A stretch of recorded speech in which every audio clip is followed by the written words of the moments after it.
Hello, fellow clear-mind enjoyers. Today, we're talking about White Forest. This video will have a slightly different structure. We'll start by explaining the main cards currently available in White Forest, which will clarify the engine requirements. I'll also showcase the supporting engines, highlighting their pros and cons. Then, I'll dive into a detailed explanation of my deck list and why I've built it the way I have. Finally, we'll wrap up with the standard combo showcase and replays. Let's start with the currently strongest normal summon in the deck, Astellar. She can be special summoned from the graveyard if a spell or trap is sent to the graveyard to activate a monster effect. While on the field, she can send a spell or trap from your hand or field to special summon a light spellcaster tuner from the deck. This can include Centurion Primera, though we usually summon Silvy. Upon summoning, Silvy searches for a White Forest spell or trap. At the moment, Silvy isn't a strong normal summon in Centurion builds but performs decently in runic strategies. Next, we have Elzette, who can special summon herself by sending a spell or trap to the graveyard. Upon summoning, she searches for a White Forest monster. During your opponent's turn, if a light spellcaster is summoned, she returns herself to your hand. Her search targets can vary depending on the game state, but they're usually focused on Rusha. Rusha can special summon herself if you control a White Forest monster. While on the field, she can send a spell or trap to the graveyard to draw one card.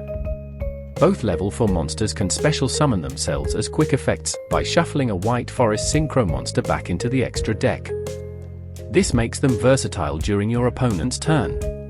The only White Forest spells and traps that are worth running are Tales of the White Forest and Woes of the White Forest. Tales of the White Forest allows you to search for a White Forest monster if you control a spellcaster or illusion monster, while Woes of the White Forest summons a White Forest monster from your deck and immediately performs a synchro summon into a White Forest synchro monster. All White Forest spells and traps share an additional effect. If sent to the graveyard to activate a monster effect, they reset themselves back onto the field. Moving on to the extra deck, Riella allows you to search for a light spellcaster monster or a White Forest card by sending a spell or trap to the graveyard. Notable targets include Centurion Primera or Effect Veiler, but the usual targets are Tales and Woes. She also provides a 580k boost and battle protection to illusion and spellcaster monsters. Silveira, on summon, acts as a Book of Eclipse, flipping all your opponent's monsters face down and granting double piercing damage to illusion and spellcaster monsters. Diabel, if summoned using a synchro tuner, can recover any spell or trap from the graveyard. Additionally, when your opponent activates an effect, she can special summon a level 7 or lower synchro tuner from your extra deck. This includes cards like Formula Synchron, and in the future, cards such as Zapper Shrimp may replace it. But quite commonly we summon Silveira with her effect. A card that barely doesn't make the cut is Scourge of the White Forest. While it's a good card, its activation conditions are too demanding, and you often lack the necessary searches to make it consistently viable. In many cases, it ends up competing for the same spot as Woes of the White Forest, which is generally the more reliable and impactful choice. Most White Forest monsters rely on sending spells or traps to the graveyard to activate their effects. Additionally, many cards in the archetype synergize with spellcasters and level 4 tuners and non-tuners. Basically saying an engine should provide spell and trap fodder, and it gives additional bonus points if it provides tuner and non-tuner access. With that foundation laid, let's discuss the engines that work well with White Forest. This tier list isn't solely based on my opinion. I consulted with people who are skilled and knowledgeable in deck building. However, if you disagree with any placements, let me know your thoughts in the comments. Let's start with Tierlist. There isn't much to say here, as the synergy mainly comes from sending tear spell and traps to the graveyard. Your game plan revolves around milling your White Forest cards, summoning them with Cross Sheep, and proceeding into a standard White Forest combo. If you start with your White Forest setup, you can transition into Amritara to support tear combos. Next is Valmonica, which I place in the C tier. It provides spell and traps that don't mind going to the graveyard and includes level 4 non-tuners that are also spellcasters, at least the non-pendulum monsters. An upside is that you can pendulum summon your White Forest monsters, giving the deck a higher ceiling and resilience. However, the downside is that Vulmonica itself is a weak archetype with no inherent synchro synergy. The two archetypes rarely interact meaningfully, making it feel like you're running two disconnected decks with minimal overlap. Then we have Sprite. Don't be misled, this is primarily a Sprite deck. The only real synergy with White Forest is its level 2 monsters. That said, Sprite can interact well with White Forest through Sprind and Elf, while White Forest can access the Sprite engine via Gigantic Sprite. While they can interact with each other, it often feels like both engines are watered down. Your end board often looks like a slightly weaker Sprite board with some White Forest cards sprinkled in. Moving on to Horus, this is a relatively small but powerful engine that can sometimes win games on its own. Entity's costs can be mitigated by discarding White Forest spells and traps to the graveyard. Additionally, as a spellcaster, it synergizes with Tales of the White Forest to start your combos. You can set up protection with cards like Galaxy Eyes Photon Lord or dig for resources with the Zombie Vampire, adding consistency. Horus also provides a spell that can be sent to the graveyard to activate White Forest effects. However, its monsters tend to be high level, which makes them less effective as extenders if your White Forest combo is disrupted. Despite its flaws, this engine is underexplored and has significant potential in White Forest. The only A+ tier engine on the list is Runic. The gap between A+ and S tier is minimal and mostly comes down to personal preference. Runic offers plenty of spell fodder for White Forest cards, and good access to level 2 and for non-tuner monsters. A major advantage is its ability to play effectively under maxed C. White Forest also solves some of its inherent issues of Runic by protecting Runic Fountain and enabling recovery with Diabell, which can also recycle Runic quick-play spells to make Fountain easier to activate. Runic provides an excellent grind game but struggles to close out matches due to the lack of a battle phase. Additionally, Runic lacks access to spellcasters, which weakens Tales of the White Forest and limits certain play options. The biggest issue is the numerous ban list hits Runic has faced. Most key cards are limited, and Fountain being at 1 is a significant problem. Without these restrictions, Runic would undoubtedly be the best engine for White Forest. Then there is Witchcrafters. To be honest, I don't really know how the deck functions entirely, it feels like a pile. What I do know is that it includes spellcasters with solid levels, and, well, Witchcrafters themselves are kind of based, and on top of it the spells don't mind to be discarded, and it's quite often even beneficial. However, the downside is that Witchcrafters, as an archetype, aren't particularly strong. So while it might make for a fun and quirky list, it's definitely not a competitive or consistent choice in my opinion. Next is the Toy Box engine, which is versatile and provides significant gas. The monsters can be set into the back row from the hand to act as fodder for White Forest monsters. When sent to the graveyard, they can special summon themselves, triggering their effects. Toy Soldier can either search for Toy Box or, if Toy Box is already on the field, search for a level for Light Monster, which synergizes well with White Forest. This engine is particularly effective going second, especially when paired with cards like Forbidden Droplet for breaking boards. However, it has significant downsides. It bricks more often than other engines, lacks self-sufficiency, and doesn't contribute much on its own. Modern engines need to be either self-sufficient or generate overwhelming advantage, and while Toy Box offers decent card advantage, it isn't extraordinary. Now we come to Centurion, an S-tier engine. Centurion excels in supporting synchro strategies and synergizes naturally with White Forest by providing spells and monsters that count as continuous traps for the White Forest cost activation. It offers excellent access to Light, level 4, Spellcaster Tuner, enhancing flexibility. The non-tuner access to level 4 and 8 monsters further boosts versatility. With its field spell, you can quick synchro during your opponent's turn into staples like Crimson Dragon or Legacia, or even into Diabell or Silvera for added flexibility. The engine is self-sufficient, with Cent capable of winning games independently. Gargoyle can send the field spell to the graveyard to trigger an Astellar revival, extending your plays. Centurion as an engine also plays well under Max C, though not as effectively as Runic. The downside is that Centurion requires the most main and extra deck space of all the engines, and its normal summons can occasionally conflict with White Forest. Branded White Forest, on the other hand, doesn't have much to offer. It's not a true White Forest deck and leans entirely on branded plays. Finally, there's Labyrinth. While it interacts more with White Forest cards, it barely synergizes with the archetype and imposes a fiendlock that can occasionally hinder your plays. Although interesting as a concept, it still feels like a Labyrinth deck with a splash of White Forest rather than a cohesive integration of the two. But even if you're not a fan of these engines right now and feel they're all too weak, there's good news. This deck is set to receive future support with Fiendsmith and Examiner. Both of these new engines are currently performing insanely well, consistently helping White Forest decks secure tops in tournaments in both the OCG and TCG. It's definitely something to look forward to for fans of the archetype. Let's move over to the deck profile, starting with the core cards. By the way, this was my win rate climbing through Diamond after the pack release. The first card to discuss is Astellar. We run her at 3 because her normal summon is the strongest in the deck. When uninterrupted, it provides the highest amount of disruption for our board. Beyond being a strong starter, she also serves as an extender when in the graveyard. For instance, Gargoyle can trigger her grave effect by sending Stand up to the graveyard. She also synergizes well with the Centurion engine, as the field spell discards her effectively.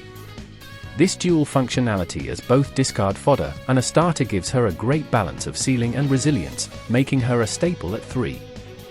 Next, we have our second level 2, Elzette. She's a solid extender that doesn't use up your normal summon and provides flexibility by searching for any White Forest monster. With 2 spell or trap discards, she can help establish a very strong board, which is why she's also a 3 of. Up next is Rusha, a simple extender that occasionally turns a card into an upstart goblin. She's run as a 1 of due to her limited utility compared to others. Then we have Silvy, the other level for White Forest tuner. For now, she's the weakest standalone normal summon, but shines when paired with Centurion cards. She's often summoned via Astellar's effect or Woes of the White Forest and plays a key role in setting up Duel when combined with cards like Hat Trick. I run her at 2, though if you use Azuroon as your rescue rabbit target, you could cut her down to 1. However, this increases the risk of her becoming a Semigarnet if you draw both Astellar and Silvy together.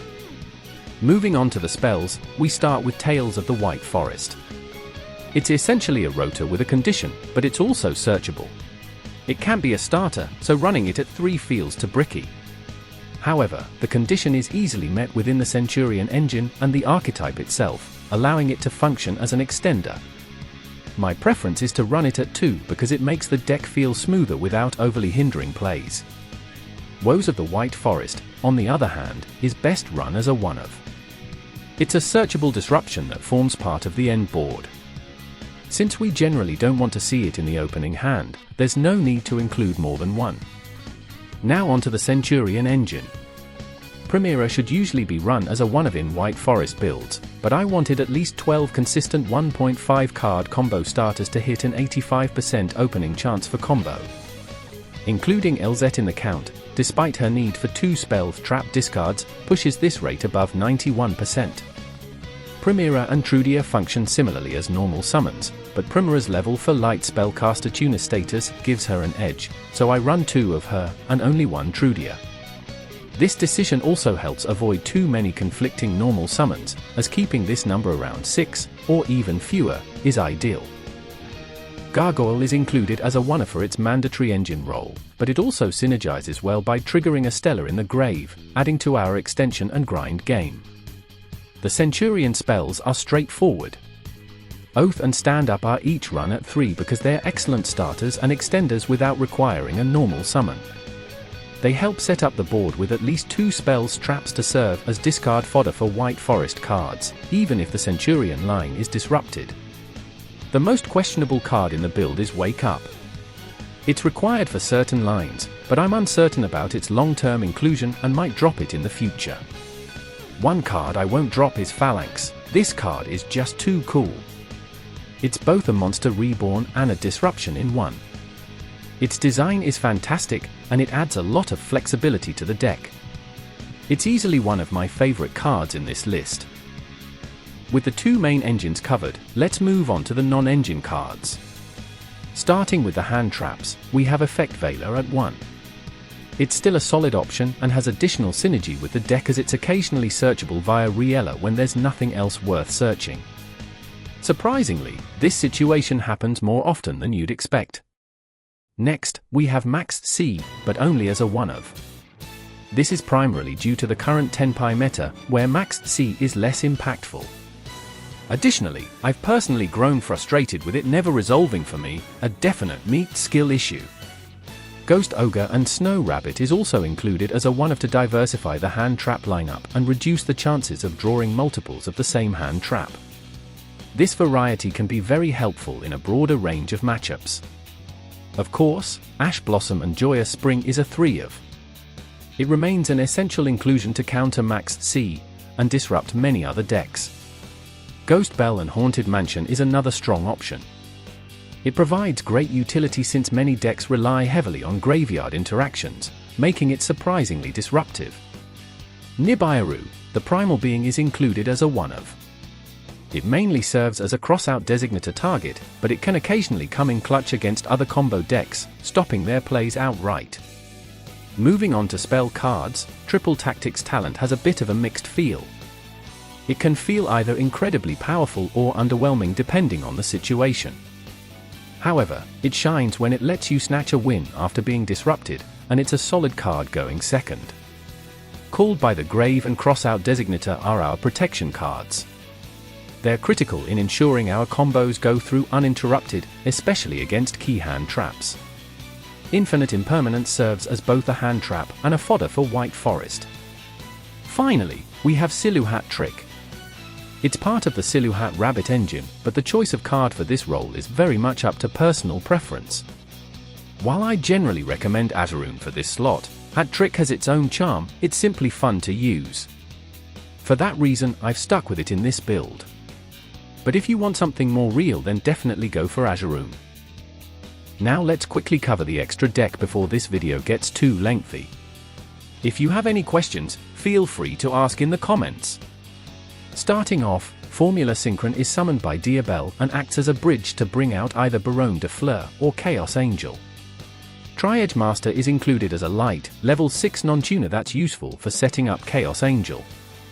It doesn't see play often but fulfills a specific role. Silvera functions as a one-sided Book of Eclipse.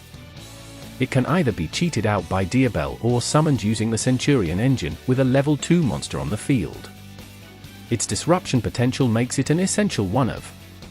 Riella serves as the deck's primary searcher from the extra deck. She's often your first choice to stabilize plays and ensure the right setup. Diabel brings unique utility by recovering a spell or trap from the graveyard, enabling creative plays and maintaining resources. Additionally, if your opponent activates a monster effect, Diabel lets you send a spell or trap to the graveyard to summon Silvera or Formula Synchron from the extra deck, adding layers of interaction. Baronne de Fleur, you know her, and you know why she's here. An Omninegate with removal is simply too strong not to include.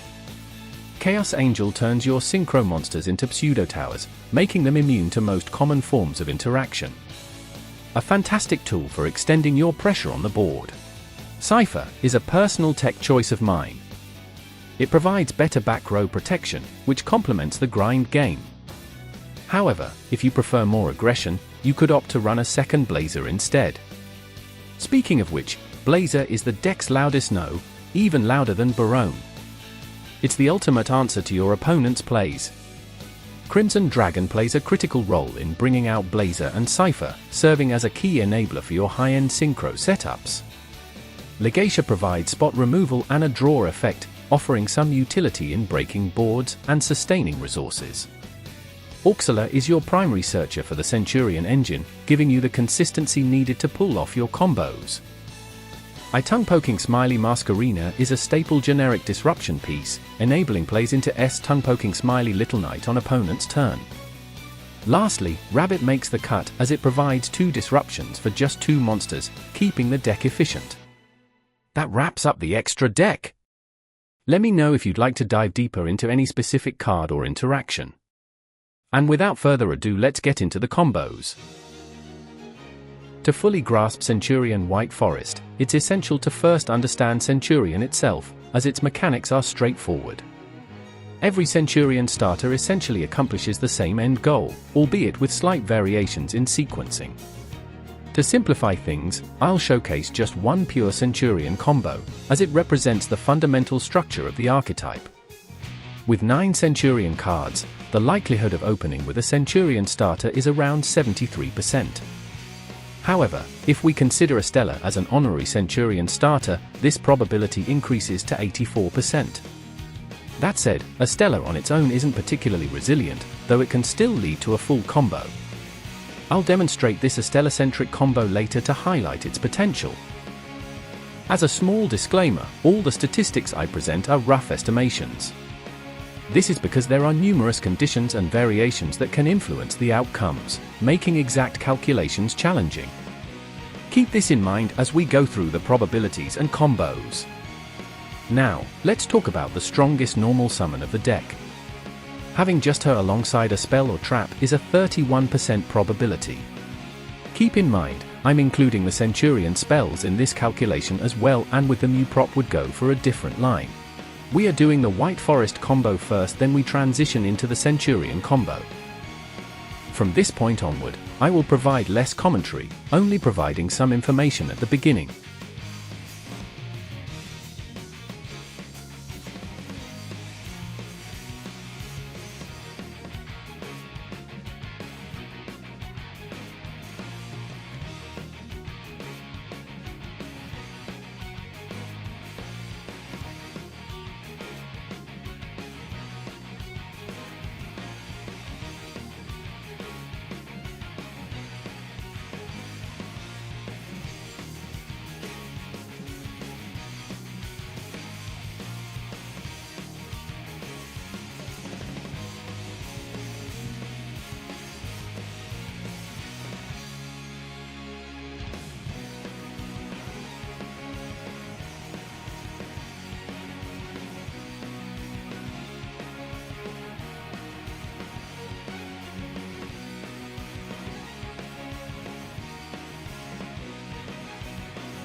This combo showcases my preferred line when drawing Astellar alongside Centurion spells.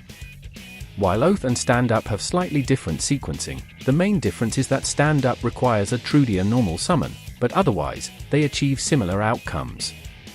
The reason I prioritize this line over simply normal summoning Astellar is due to its added resilience.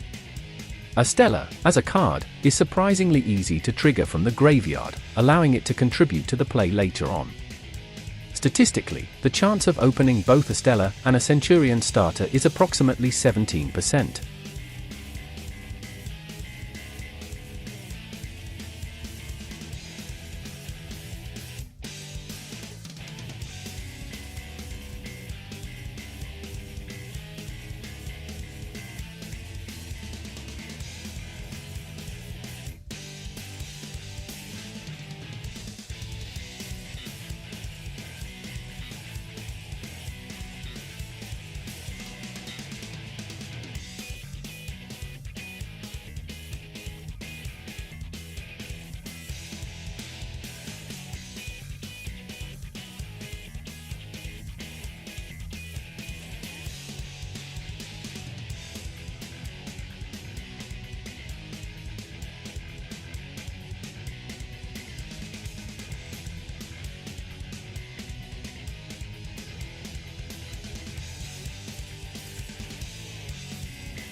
Next, we move to a line that closely mirrors the Astellar combo. This one uses Centurion and Elzette as the core pieces. The sequencing is quite different to the previous combo line, but it has roughly the same chance of being opened.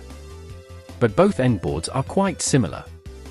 However, if we consider drawing Astellar or Elzette as equally good starters for this line, the probability of opening increases to approximately 29%.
You might wonder if it's possible to start your combo line with Elzette. The answer is yes, but it requires 2 spell trap discards to execute. This adds a layer of commitment to the play. The probability of this scenario happening is around 22%. Keep in mind I use the Centurion and White Forest spells and traps for the calculation, and you probably would play better lines with them, or you would require less discards.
Now we're diving into the less probable and slightly weaker combo lines. Here's a combo with Oath and Silvy. The sequencing for stand-up is quite different, but it leads to the same end board. I won't go into detail about stand-up here, as the variations aren't significant enough to warrant a separate showcase. However, it's crucial to understand the basics of how to combo in suboptimal situations. The chance of opening Silvy along with one of our Centurion starters is approximately 11%.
This line has the same probability as the Silvy line, about 11%, but it plays out smoother overall. The sequencing between oath and stand-up is more aligned here, and both lines result in roughly the same end board. In both cases, tails will search for Astellar. For the oath line, Astellar will be discarded as shown in this combo, while for the stand-up line, Astellar will be normal summoned instead. The main trade-off between the two lines lies in their resource usage and outcomes. The stand-up line requires an additional discard but rewards you with Phalanx as one extra disruption. The oath line skips out on Phalanx, but it doesn't consume your normal summon, making it more resilient to interruptions and leaving you with greater flexibility for follow-up plays. The differences between the oath and stand-up lines here are so minor that I won't show a full combo for stand-up. They follow similar sequences as shown in other combos and end on nearly the same board, so there's no need to demonstrate both variations.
Well, let's move over to the even less likely lines, Primera and Elzette.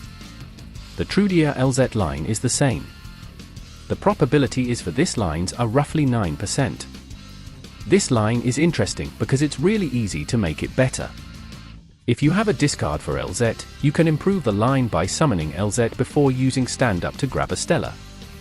Then, Astellar can be discarded for stand-up, and you essentially end on the same board we usually have. But for now, I'm showing you the minimum version of the line without the early Astellar access.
That's the last combo I want to show you for today. I feel like 8 combos are enough to get a hang of this deck. Once again, the line with Trudia is the same, but the probability of opening this is only 6%. This should cover the final edge case line for the deck. It's good to know all of these because, if you get disrupted, you'll have much more flexibility in your plays if you're familiar with them. After this combo, I'll showcase some games I had with this deck, but without any commentary. With that said, I hope you enjoy the rest of the video.